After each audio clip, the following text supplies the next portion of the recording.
ஊர்ல என்ன நடக்குதுன்னே புரியல சார். 10 வருஷத்துக்கு முன்னாடி குறைஞ்சபட்ச சம்பளம் 2000 ரூபாய், அதிகபட்ச சம்பளம் 20,000 ரூபாய் இருந்திருக்கும். ஆனா இப்போ குறைஞ்சபட்ச சம்பளம் அதே 2000 ரூபாய் தான். ஆனா அதிகபட்ச சம்பளம் 2-3 லட்சத்துல போயிட்டு இருக்கு. இந்த ஊரு 2 லட்சம் ரூபாய் வாங்குறதுக்கு ஏத்த மாதிரி மாறிட்டு இருக்கு சார். சார் மொத்தம் இந்த ஊர்ல எத்தனை பேர் சார் இருப்பாங்க? சொல். ஒரு 60-70 லட்சம் பேர் இருப்பாங்க சார். நான் சென்சஸ் கணக்கா சார் கேட்டேன். இந்த ஊர்ல இருக்கிறவன் மொத்தம் 2 பேர் தான் சார். புரியல. ஒருத்தர் ஸ்பென்சர் பிளாசாக்கு உள்ள இருக்கிறவன், ஒருத்தர் ஸ்பென்சர் பிளாசாக்கு வெளியே இருக்கிறவன், சத்தியம் தியேட்டருக்கு உள்ள இருக்கிறவன், சத்தியம் தியேட்டருக்கு வெளியே இருக்கிறவன், ஏடிஎம் சென்டருக்கு உள்ள இருக்கிறவன், ஏடிஎம் சென்டருக்கு வெளியே இருக்கிறவன் நம்ம ஆளு. சார் கிரெடிட் கார்டு வாங்கிட்டீங்களா சார்? டெபிட் கார்டு வாங்கிட்டீங்களா சார்? ஹோம் லோன் வாங்கிட்டீங்களா சார்? அது தூக்கி இதுல போட்டீங்களா சார்? இதை தூக்கி அதுல போட்டீங்களா sir? Sir sir sir sir sir பாவம் சார். நான் ஏதோ பரவாயில்ல சார், ஏதோ 2 குரல் சொல்லி வாத்தியார் வேலை வாங்கி பொழைச்சுப்பேன். ஆனா இந்த ஹிஸ்டரி படிச்சவனுங்க, ஜியோகிராபி படிச்சவனுங்க, சோசியாலஜி படிச்சவனுங்க, சைக்காலஜி படிச்சவனுங்க, பொலிட்டிக்கல் சயின்ஸ் படிச்சவனுங்க, எக்கனாமிக்ஸ் படிச்சவனுங்க செத்தானுங்க சார். பாவம் வாத்தியார் வேலை கூட கிடைக்காது சார். ரொம்ப கரெக்ட் சார். இந்த வாழ்க்கை, வசதி, சந்தோஷம் இதெல்லாம் இந்த MBA படிக்கிறவன், MCA படிக்கிறவன், அண்ணா யூனிவர்சிட்டியில இன்ஜினியரிங் படிச்சவன், டாக்டருக்கு படிச்சவன், இதெல்லாம் இவங்களுக்கு மட்டும் தானே சார், எங்களுக்கு கிடையாது சார். நான் 2000 ரூபாய் பத்தலன்னு சொல்ல சார், பசி கொடுமை பட்டினி சொல்ல சார், பிச்சை கேட்கல சார். ஆனா அந்த பணம் வாங்குறவனுக்கு பண்ற அலப்பறம் இருக்குல்ல சார், தாங்க முடியல சார். மனிதர் நோக மனிதர் பார்க்கும் வாழ்க்கை இனி உண்டானான் பாரதி. அதான் சார் நடக்குதுங்க. 2 லட்சம் ரூபாய் வாங்குறானுங்க, 3 லட்சம் ரூபாய் வாங்குறானுங்க, காரை வாங்குறானுங்க, வீட வாங்குறானுங்க, ரேபன் கிளாஸ் போடுறானுங்க, ஷூஸ் போடுறானுங்க, சென்டப் போடுறானுங்க. டிஸ்டர்ப் ஆகுமா ஆகாதா சார்? ஆகும் சார். Touch me here if you dare, don't look at my face, unbutton me here அப்படின்னு பொண்ணுங்க எழுதுனா, அதுவும் மார்பிள எழுதிட்டு வந்தா பாவமா ரோட்ல போற நம்ம பசங்களுக்கு தொடணும்னு தோணுமா தோணாதா சார்? தோணும் சார். தோணும். இந்த தமிழ் படிச்சவெல்லாம் ஏதோ சாதுவானவன், அப்ராணி அப்படிலாம் நினைச்சிடாதீங்க. சும்மா தாடி வச்சுக்கிட்டு, சோடா புட்டி கண்ணாடி போட்டுக்கிட்டு, ஜோல்னா பைய மாட்டிக்கிட்டு கவிதை சொல்வான்னு டொக்க மாதிரிலாம் நினைச்சிடாதீங்க. ஏன்னா தமிழ் ஒருவனை சாந்தப்படுத்துவது மட்டுமல்ல, தமிழ் ஒருவனுக்கு ரௌத்திரத்தையும் பழக்கும்.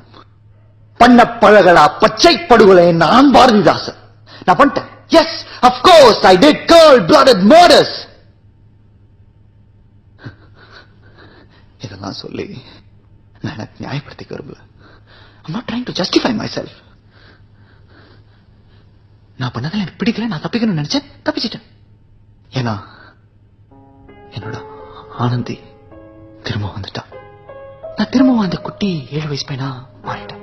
அந்த சாவு வராத வயசு போயிட்டு நாங்க 2 பேரும் போறோம் சந்தோஷமான வாழ்க்கையை தேடி.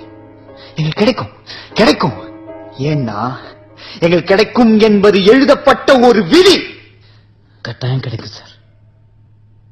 தேங்க்யூ. இவ்வளவு நேரமா நான் பேசிட்டு இருக்கிற பிரச்சனைக்கு என்ன தீர்வுன்னு எனக்கு தெரியாது. தெரிஞ்சுதா நான் இப்படி ஆயிருக்க மாட்டேன். ஒருவேளை நிதியமைச்சருக்கோ, சிஎம்கோ, பிஎம்கோ தெரியுமான்னு கூட எனக்கு தெரியாது. ஒருவேளை அமெரிக்க ஜனாதிபதி புஷ் அவருக்கு தெரிஞ்சிருக்கலாம். ஒரு IST கால் போட்டு பேச துப்பு நமக்கு கிடையாது. என்ன பண்றது? நான் தப்பிச்சிட்டேன். பட் நீங்களும் தான் வாழக்கூடிய இந்த ஊர் ரொம்ப ரொம்ப ரொம்ப மோசமானது. நீங்க சாப்பிடுற ஒரு வாய் பீஸாக்காக, ஷூக்காக, கண்ணாடிக்காக கொலை செய்யப்படலாம் பண்ணிட்டு இருக்காங்க. Got it? Be aware of it. That's it. Close பண்ணுங்க. இவன் ஒரு நிமிஷம். அள்ளல் பட்டு ஆற்றாத அழுத கண்ணீர் செல்வத்தை தேக்கும் படை. இந்த ஊரினுடைய செல்வத்தை பணக்காரர்கள் அழிக்கக்கூடிய படை, ஆர்மி. இந்த மாதிரி நொந்து நூலாய் அவமானப்பட்டு அழுதுகிட்டு இருக்கிறவங்களோட கண்ணீர். Got it? நன்றி. க்ளோஸ் பண்ணுங்க.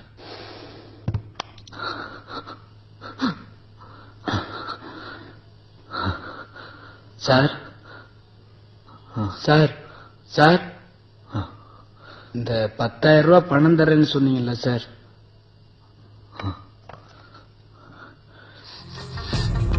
வேணாம் சார்.